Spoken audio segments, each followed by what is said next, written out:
So heto nga no mga paps, kakatapos lang ng past talk ni alias JTB with Tito Boy Abonda. At grabe mga paps, hindi ko ina-expect na ganon kainit ang mga tanong mga paps. Legit pang trending mga paps at viral na naman ngayon si Uhay. At yung mga sagot ni Elias, grabe, calm pero bagsik mga paps.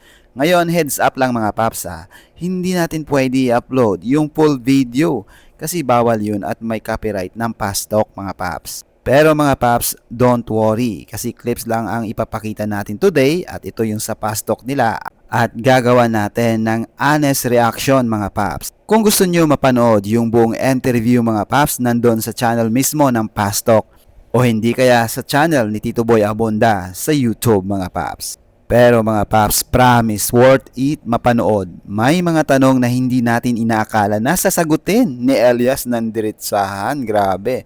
Mula sa halik ni Mrs. or halik ni Odas hanggang guilty or not guilty mga paps.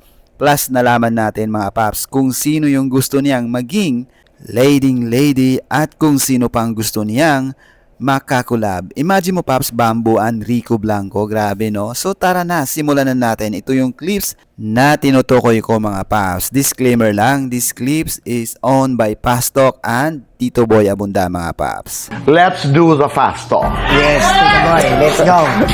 Maganda sana ito habang ginagawa, gumagano Yo, tayo. that's Sa'yo masaya. ka. Oo. Elias, hahay, hayahay. Uhahay. Elias TV, Elias Online. Elias TV. Giling o kaldag?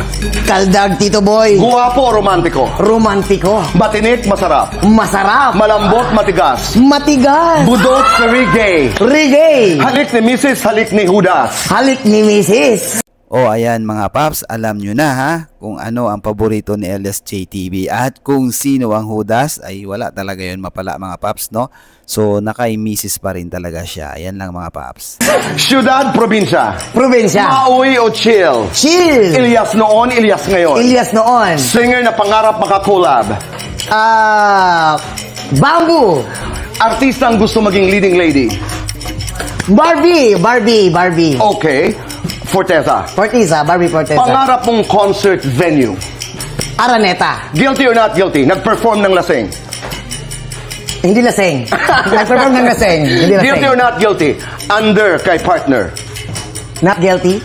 So ayun mga paps hindi naman talaga kumbaga under si Elias JTB ni Miss Abigail. So kumbaga ano lang siguro yung ibig sabihin dito mga paps, talagang ano lang, depende lang sa sitwasyon, no?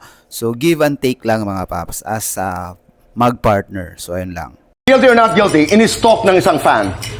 Guilty. Guilty or not guilty? Dumami ang kamag-anak. Guilty. Guilty or not? Actually mga paps sa tanong na yan, no, guilty, that is normal, no? Ganun naman talaga mga paps ang mga senaryo minsan, di ba?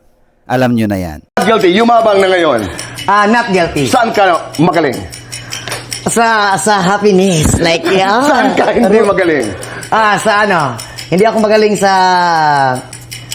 Ito naman, Pass. Lights on or lights off? Lights on! Happiness or chocolate? Happiness, Tito Boy! Best time for happiness, Elias. Every time! Ako si Elias at ako ay... Pinakamasarap sa lahat. So ayun mga paps, legit na ang masasabi ko mga paps. Best interview so far, no? Hindi lang dahil kay Tito Boy, kung hindi dahil no, hindi umiiwas si Elias JTB sa mga tanong, no? At yun lang yung isa na hindi niya siguro masagot ng mabilisan ay yung sinabi niya nagpass na lang siya doon, no? So diretso, walang paligoy-ligoy at may mga sagot na hindi natin na-expect na ibibitaw niya on cam, grabe no. Kung gusto nyong mapanood ang buong interview mga paps, ulitin ko, nandun sa Past Talk sa channel or kay Tito Boy Abonda mismo mga paps.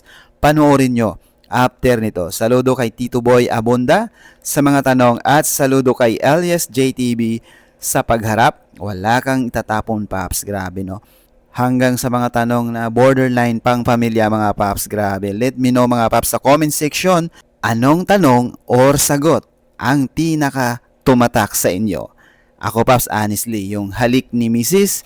or halik ni Judas at yung guilty or not guilty patungkol doon kung sa under ba ni Mrs. Napawaw talaga ako doon mga paps. So like, follow, and share mga paps at samahan niyo po ako sa susunod nating reaction lalo na kapag may bagong ganap sa LSJ TV Band. Hanggang dito muna tayo. Ingat mga paps, sulit uhay!